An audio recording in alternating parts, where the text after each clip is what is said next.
En el día de hoy continuamos con la serie sobre la santificación y vamos a seguir con lo que veníamos hablando en la semana pasada. Por lo cual, yo les pedí a ustedes que buscaran en sus Biblias, Primera de Pedro, capítulo 1, versículo 13 al 19, que dice de la siguiente manera, leo para ustedes. Por tanto, ceñid los lomos de vuestro entendimiento, sed sobrios y esperad por completo en la gracia que se os traerá cuando Jesucristo sea manifestado. Como hijos obedientes, no os conforméis a los deseos que antes teníais estando en vuestra ignorancia, sino como aquel que os llamó es santo, sed también vosotros santos en toda vuestra manera de vivir. Porque escrito está, sed santos porque yo soy santo. Y si invocáis por Padre a aquel que sin acepción de personas juzga según la obra de cada uno, conducíos en temor todo el tiempo de vuestra peregrinación, sabiendo que fuisteis rescatados de vuestra vana manera de vivir, la cual recibisteis de vuestros padres, no con cosas corruptibles como oro o plata, sino con la sangre preciosa de Cristo, como de un cordero sin mancha y sin contaminación. Como les decía, mis amados hermanos, seguimos con el tema de la santificación. Teniendo en cuenta el texto anterior, sería bueno que recordáramos por qué es importante la santificación. Así tendremos que decir que en primer lugar es importante porque es central en el propósito salvífico de Dios. Dios se ha encargado de revelarnos en su palabra, en Efesios capítulo 1, versículos 3 y 4, donde el apóstol Pablo dice, bendito sea el Dios y Padre de nuestro Señor Jesucristo, que nos bendijo con toda bendición espiritual en los lugares celestiales en Cristo, según nos escogió en Él antes de la fundación del mundo, para que fuésemos santos y sin mancha delante de Él. ¿Para qué nos escogió Dios en la eternidad pasada, nuestros amados hermanos? Pablo nos dice, para que seamos santos y sin mancha delante de Él. En segundo lugar, es importante por cuanto es indispensable en la actividad salvífica de Dios. No solamente es central en el propósito de Dios, sino que es indispensable en la actividad salvífica de Dios. Ya sea que enfoquemos esa actividad en la redención que nuestro Señor Jesucristo llevó a cabo a través de su muerte y resurrección, o ya sea que lo enfoquemos desde el punto de vista de la aplicación de esa redención en nuestros corazones, veremos que la santificación es indispensable entonces para la actividad salvífica de Dios. Y por último y en tercer lugar, la importancia de esta doctrina en el hecho de que es esencial para el pueblo de Dios. Central en el propósito salvífico, indispensable en la actividad salvífica y esencial para el pueblo de Dios, en tres sentidos. Primero, en primer lugar, para su seguridad, como nos lo dice Hebreos capítulo 12, versículo 14, sin santidad nadie verá al Señor. En segundo lugar, para su descanso y su consuelo, porque es en eso, en la santidad, que sabemos que hemos sido aceptados por Dios. Y en tercer lugar, su utilidad, porque si alguno se limpia del pecado, será un instrumento para honra, santificado y útil para toda buena obra. Teniendo en cuenta todo esto de la importancia de la santificación, en esta mañana vamos a enfocar nuestra enseñanza en lo que es la santificación y nuestros pensamientos. Y lo trataremos en dos puntos. El primer punto es cómo la mente y nuestros corazones son importantes en la santificación y el dominio propio sobre los pensamientos. Y nuestro segundo punto será cómo en la santificación la caída afecta el uso de nuestros pensamientos para relacionarnos con Dios. Entrando entonces en nuestro primer punto sobre los pensamientos, la mente y nuestro corazón en la santificación, tendríamos que comenzar entonces con el pasaje de Filipenses, capítulo 4, versículos 8 y 9. Filipenses, capítulo 4, versículos 8 y 9, que nos dice de la siguiente manera. Por lo demás, hermanos, todo lo que es verdadero, todo lo honesto, todo lo justo, todo lo puro, todo lo amable, todo lo que es de buen nombre, si hay virtud alguna, si hay algo de alabanza, En esto pensad, lo que aprendiste y recibiste y oíste y vistes en mí, esto haced, y el Dios de paz estará con vosotros. En este pasaje el apóstol Pablo nos hace una invitación al dominio propio de nuestros pensamientos. Dominio propio de nuestros pensamientos. Es imperante la necesidad de que nosotros podamos filtrar, analizar de una manera intencional primero nosotros, nuestros corazones, nuestras motivaciones, el tiempo en que lo invertimos, en qué hacemos con nuestros pasatiempos y luego pedirle al Señor que nos ayude a ver si estas actividades que nosotros estamos realizando son las que el Señor espera de todos y cada uno de nosotros. Si lo presentado o lo moldeado en estas actividades es honesto, si nuestras acciones o conductas son justas, si nos llevan a lo que el Señor quiere o nos llevan a una amabilidad, si hay alguna virtud en alguna de ellas en nuestras acciones o si es digno de alabanza por parte de nuestro Dios. Al hablar de nuestros pensamientos, de nuestra mente y de nuestro corazón, tendríamos que decir que el corazón es el lugar de los sentimientos, de nuestras emociones, y de esas emociones ya sean de alegría, ya sean de dolor, de tranquilidad, de excitación. Pero en el corazón también es la sede de nuestra inteligencia y conocimiento, de las nociones, de nuestras fuerzas intelectuales, así como de las fantasías y visiones. Pero también el corazón se fraguan igualmente la necedad y los malos pensamientos. Hay que tener también presente eso.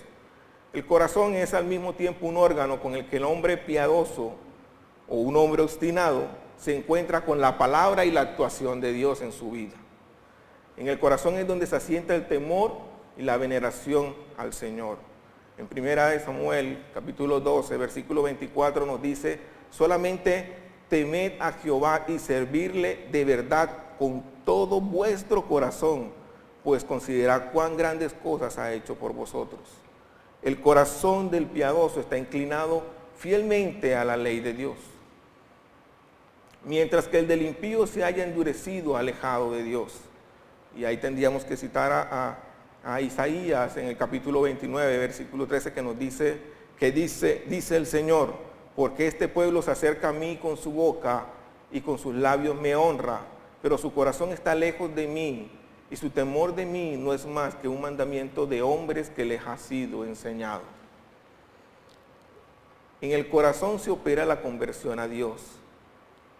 Podemos mirar lo que nos dice el Salmo 51 cuando dice, crea en mí, oh Dios, un corazón limpio y renueva un espíritu recto dentro de mí. No me eches de delante de ti y no quites de mí tu Santo Espíritu. Vuélveme el gozo de tu salvación y espíritu noble me sustente. En el día de hoy también sería bueno que miremos, y vamos a tocar con un poco más de detenimiento un pasaje, y es el pasaje de Romanos 12. Romanos 12, me gustaría que todos lo buscáramos. Romanos capítulo 12, versículos 1 y 2. Romanos capítulo 12, versículos 1 y 2.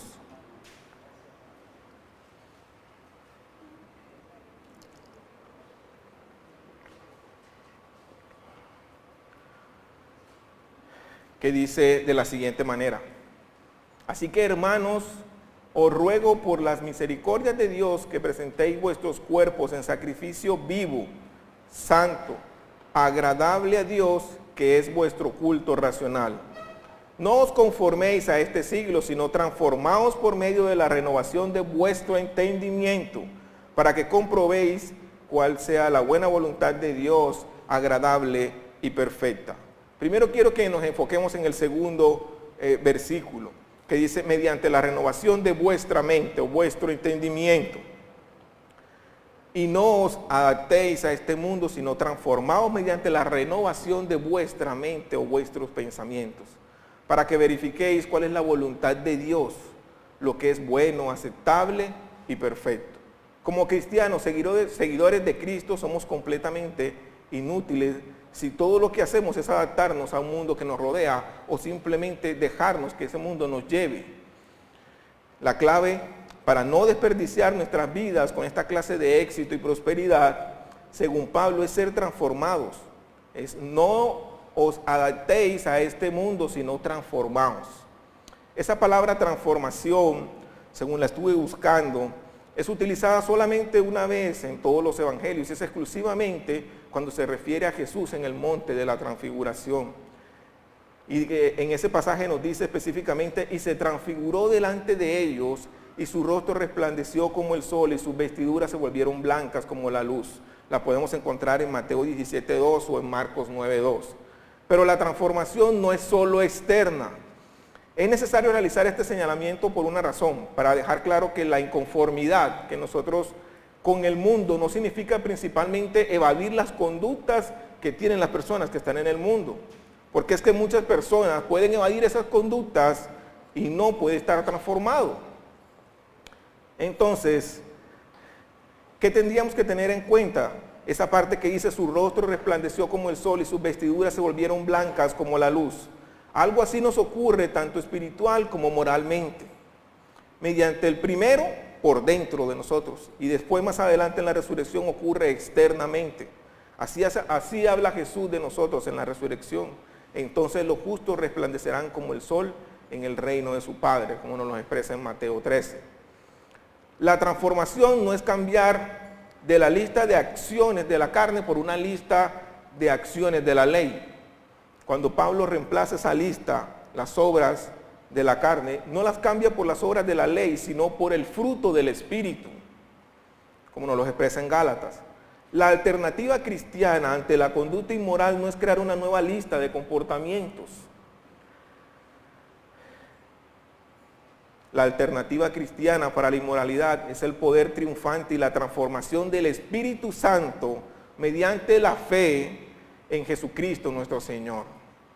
De modo que la transformación es un profundo cambio interno pagado por la sangre de Cristo y llevado a cabo por el Espíritu Santo en todos y cada uno de nosotros. Retomando este pasaje que tenemos de Romanos 12:2, el apóstol Pablo se enfoca en un medio de transporte esencial, la renovación de vuestra mente, de nuestros pensamientos. Y nos dice, y no nos adaptéis a este mundo, sino transformaos mediante la renovación de vuestra mente. Qué importante es esto, mis amados hermanos, porque si anhelamos liberarnos de la conformidad del mundo, si anhelamos ser transformados desde adentro hacia afuera y volvernos un nuevo ser, si anhelamos dejar de ser un simple cristiano manejado por el deber y anhelamos comenzar a hacer lo que amamos hacer, hacerlo por lo que queremos hacer y no nos debe hacer, si anhelamos ofrecer nuestro cuerpo como un sacrificio vivo, a fin de que toda nuestra vida sea un acto espiritual de adoración y muestre el valor de Cristo por encima del valor del mundo, entonces, mis amados hermanos, con todas nuestras fuerzas debemos perseguir la renovación de nuestra mente y de nuestros pensamientos. Porque las Escrituras nos dice que esa es la clave para alcanzar la transformación, la renovación de vuestra mente. Y no nos adaptéis a este mundo, sino transformaos mediante esa renovación de vuestra mente. ¿Qué pasa con la mente humana? ¿Por qué nuestras mentes necesitan ser renovadas? ¿Y cómo es esta renovación? ¿Y cómo podemos buscar y disfrutar de esta renovación? ¿Cuál es ese problema de nuestras mentes? Hay muchos que piensan que el único problema para la mente humana es que no tiene acceso a todo el conocimiento que necesita. Así que entonces, como conclusión a eso, las personas dirían que la educación se vuelve un gran instrumento para alcanzar la redención, tanto en lo personal como en lo social. Si las personas simplemente tuvieran más educación, entonces dirían que en sus mentes no estuvieran haciendo o maquinando cosas como, no sé, estafas, malversaciones y otro tipo de cosas. Pero no, mis amados hermanos. Las Escrituras hacen un énfasis más profundo acerca de este problema. En Efesios 4:23, Pablo utiliza una frase impactante para paralelizar Romanos 12:1 y 2. Y nos dice, y que seáis renovados en el espíritu de vuestra mente. Ahora bien, ¿qué significa para el mundo el espíritu de vuestra mente? Al menos significa que la mente humana no es una sofisticada computadora que procesa y le manda al corazón lo que debe hacer en nuestras emociones o nuestro sentir. No, no solo tiene la mente, tiene, entre otras, nuestra mente tiene algo que solemos llamar mentalidad. No solo tiene una opinión, tiene un punto de vista. No solo tiene el poder de percibir y detectar, también tiene una postura, una conducta, una orientación, una actitud, una inclinación. Y ahí miramos lo que dice que es, y que seáis renovados en el espíritu de vuestra mente. El problema de nuestras mentes no radica en el hecho de que no somos infinitos y por tanto no tenemos toda la información. El problema es que nuestras mentes están caídas. Nuestras mentes tienen un espíritu, una inclinación, también una mentalidad hostil, en algunas ocasiones hacia la absoluta supremacía de nuestro Dios y Salvador. No queremos a veces, en algunas ocasiones, ver a Dios y ser reconocido y atesorado por encima de todas las cosas. Y nosotros debemos reconocer en algunos momentos que es así, por todo aquello en lo que nosotros a veces no nos esforzamos en conocer a Dios, en el poco tiempo que a veces dedicamos en conocer a Dios, en ese poco tiempo que a veces dedicamos día a día para leer la palabra del Señor, para congregarnos, para estar con los hermanos y hablar de la palabra del Señor. Y por lo mucho que entonces nos cuesta dedicar ese tiempo para conocer mejor al Señor. Las Escrituras nos dicen que hemos cambiado esa gloria de Dios incorruptible por una imagen en forma de hombre corruptible en Romanos 1:23. Este problema de nuestra relación que hay entre los versículos, este problema nos muestra la relación que podemos ver entre lo que estamos hablando del versículo número 2 y el versículo número 1. Porque es que el versículo número 1 nos dice que debemos presentar nuestros cuerpos, es decir, toda nuestra vida activa como un sacrificio vivo, que es nuestro culto racional.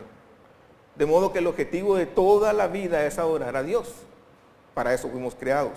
O sea, existimos para utilizar nuestros cuerpos y toda nuestra vida para mostrar el valor de Dios y todo lo que Él es para nosotros en Cristo. Ahora, si tiene sentido entonces cuando en el versículo número 2 nos dice que para que eso pase, nuestras mentes tienen que ser renovadas. ¿Por qué? Porque por naturaleza nuestras mentes no son mentes que adoren a Dios. Por naturaleza son mentes que nos adoramos en algunas ocasiones a nosotros mismos. Ese es el espíritu de nuestras mentes.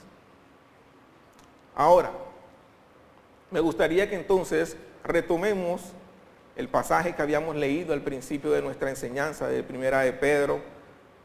la primera carta de Pedro, capítulo 1, versículos, pero en este caso quiero que solamente leamos el versículo número 13 y el versículo número 14, que nos dice de la siguiente manera: por tanto, ceñid vuestro entendimiento para la acción. No os conforméis a los deseos que antes tenías en vuestra ignorancia. Hay una ignorancia acerca de Dios, una supresión voluntaria de la verdad de Dios, que nos hace esclavos de muchas pasiones y deseos, las que perderían su poder si conociéramos a Dios como debemos. Los deseos que antes tenías en vuestra ignorancia, Pablo llama a estos deseos los deseos engañosos, como lo dice en Efesios, que dice en cuanto a la pasada manera de vivir, despojaos del viejo hombre que está viciado conforme a los deseos engañosos. Estos son deseos que arruinan la vida, destruyen la adoración y obtienen su poder y vitalidad del engaño de vuestras mentes. Hay una clase de conocimiento de Dios, una renovación de mente que nos transforma, porque nos libera del engaño y del poder de los deseos extraños. Otro pasaje donde podemos ver esta aplicación está en Efesios 4, 17 y 18, que nos dice: ya no andéis así como andan también los gentiles, en la vanidad de su mente, entenebrecidos en su entendimiento, excluidos de la vida de Dios por causa de la ignorancia que hay en ellos, por la dureza de su corazón. Aquí Pablo nos lleva más profundo que cuando estábamos mirando el pasaje de Pedro. Él penetra por debajo de la vanidad de la mente. el entenebrecimiento del entendimiento, de la ignorancia, esa ignorancia voluntaria. Y dice que todo tiene sus raíces en el endurecimiento de los corazones. Aquí está la enfermedad más profunda, que infecta todo lo demás. Cuando suprimimos mentalmente la verdad liberadora, lo hacemos por la dureza de nuestro corazón. Nuestros duros corazones no se subyagan a la supremacía de Cristo y por tanto nuestras mentes ciegas no podrán ver la supremacía de Cristo. Todo esto nos hace entrar a nuestro segundo punto del día de hoy, de la enseñanza del día de hoy, cómo en la santificación, la caída afecta el uso de nuestros pensamientos para relacionarnos con Dios. Tendríamos que seguir expresando que las Escrituras nos enseñan que no hay nada nuevo debajo del sol y que el mismo enemigo con sutileza y engaño, el mismo enemigo que con sutileza engañó a Eva y el mismo que hoy va a utilizar cualquier medio para vendernos la misma mentira, para hacernos caer. El pecado como tal marca, domina y corrompe no solo la corporeidad del hombre natural, sino su pensar, su querer, su sentir. En ese caso entonces entra en lo más íntimo del hombre, en su origen, que es ¿qué? Su corazón. Si éste se halla prisionero del pecado, es todo el hombre el que está afectado. Del corazón, como expresamos en nuestro primer punto, vienen los malos pensamientos. En el corazón moran esos deseos vergonzosos. En el corazón también está lo obstinado y lo impertinente del ser humano. Lo malo, lo incrédulo, lo insensato. Aquí tendríamos que decir en alguna ocasión, con vista a sus adversarios, Jesús cita al profeta Isaías cuando dice: su corazón está lejos de mí, pero reprende igualmente la incredulidad y la dureza de corazón de sus discípulos. Tampoco los gentiles tienen excusas ante Dios, pues para eso llevan en su corazón el conocimiento acerca de lo que ante Dios es bueno y recto, como lo expresa Romanos. Solo Dios puede revelar lo oculto en el corazón del hombre, puede escrutarlo y examinarlo, puesto que del corazón sale la perdición, empieza su obra salvadora también en el corazón el Señor. Así como el corazón es el lugar de la incredulidad, también lo es de la fe. Y en este caso me gustaría que entonces todos me acompañaran a Romanos capítulo 10, versículos del 6 al 10. Romanos capítulo 10, versículos del 6 al 10.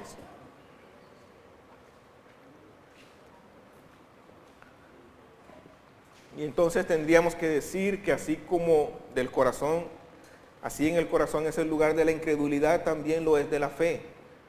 Y este pasaje nos dice de la siguiente manera: pero la justicia que es por la fe dice así: no digas en tu corazón, ¿quién subirá al cielo?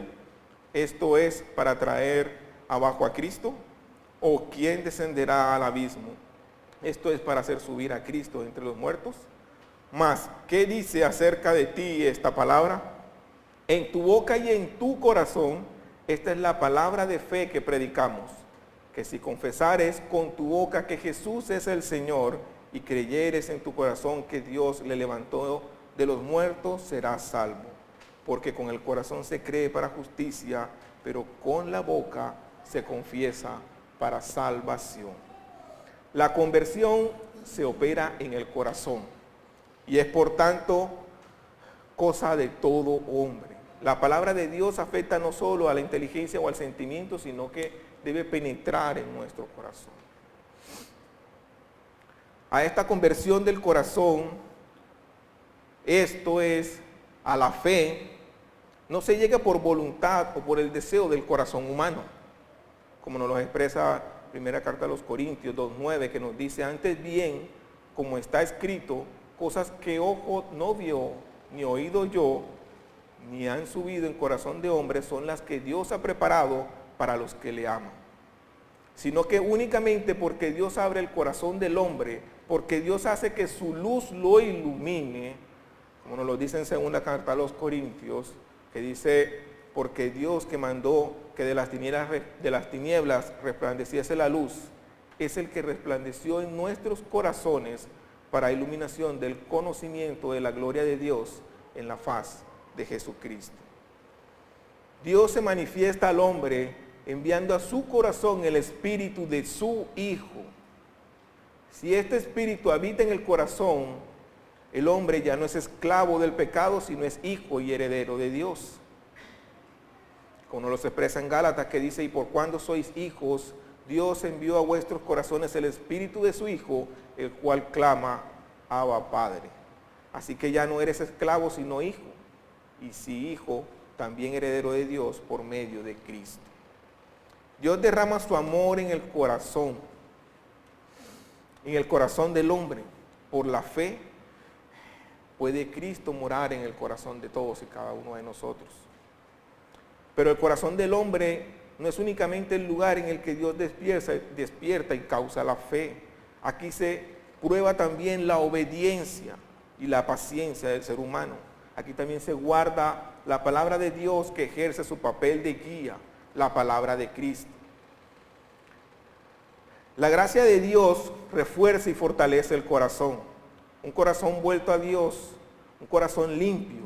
Esta pureza de corazón tiene naturalmente su única base en que lo purifica la sangre de Cristo. Y Cristo habita por fe en el corazón del ser humano. Todo lo que hemos expresado durante estos dos puntos de esta enseñanza nos orienta o nos muestra cómo podremos obedecer a lo que se nos expresa en Romanos capítulo 12, versículos 1 y 2, transformados mediante la renovación de vuestra mente o vuestros pensamientos. Primero, tendríamos que decir, antes de que podamos hacer algo, se requiere de una doble acción del Espíritu en nuestras vidas. Digo, se requiere la acción del Espíritu Santo, porque en Tito 3:5 nos dice, Pablo nos dice, Él nos salvó no por obras de justicia que nosotros hubiéramos hecho, sino conforme a su misericordia, por medio del lavamiento de la regeneración y la renovación por el Espíritu Santo. Ahí está la palabra renovación que ya hemos visto múltiples veces durante esta enseñanza. Y es una renovación por el Espíritu Santo. El Espíritu renueva la mente y nuestros pensamientos. Esta renovación es primero que nada y decisivamente una obra del Espíritu Santo. Dependemos radicalmente de Él. Nuestros esfuerzos siguen sus iniciativas y es el Espíritu quien nos capacita. Ahora bien, ¿cuál es la doble obra del Espíritu que debe realizar en nosotros para renovar nuestras mentes, a fin de que toda nuestra vida se vuelva una constante adoración al Señor?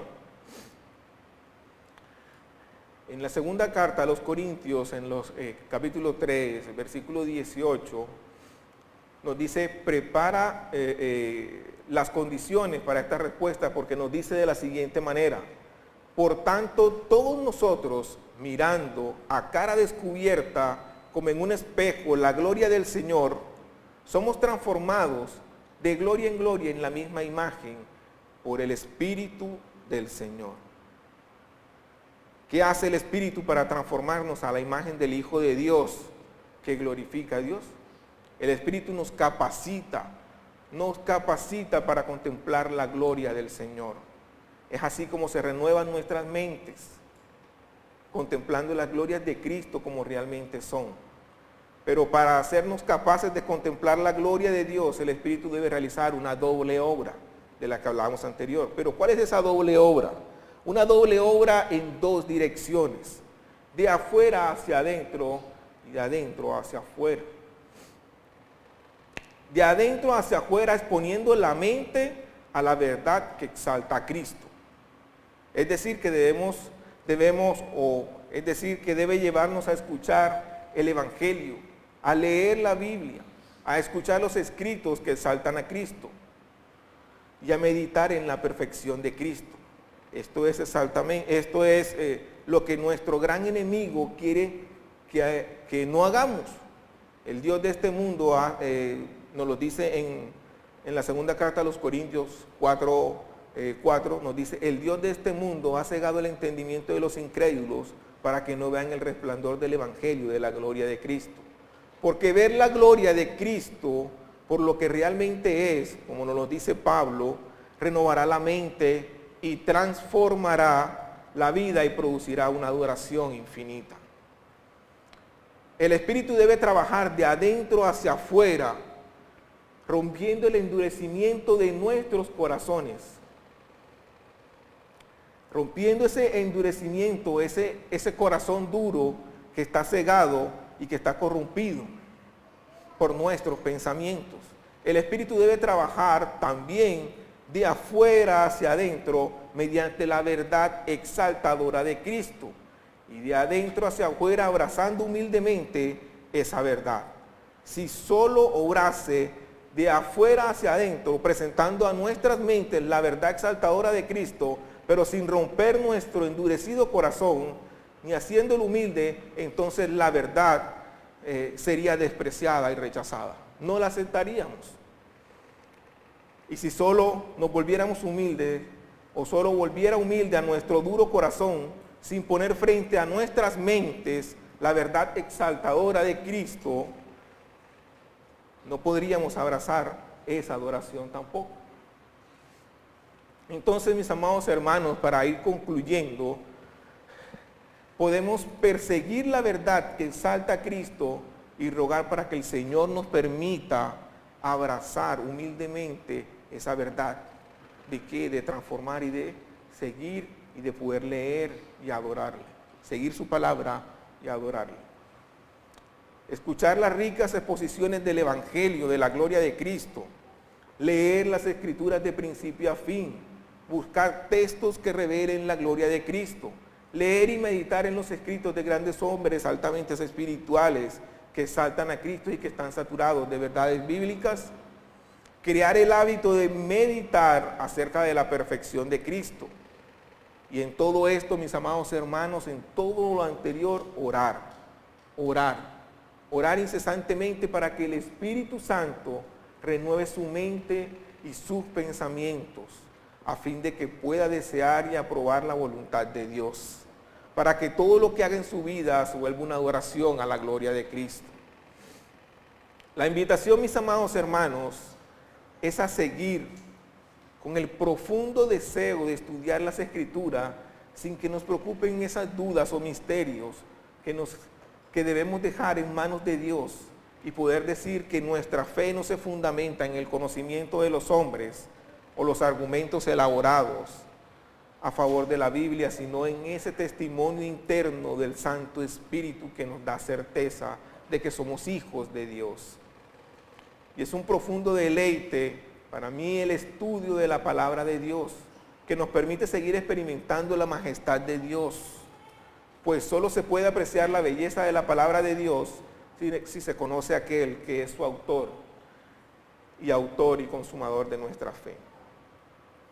Por último, que Dios nos ayude y nos guarde, aún de las cosas que nos entretienen y que nos apartan de Él, y que nos dé la gracia para correr a Él en arrepentimiento.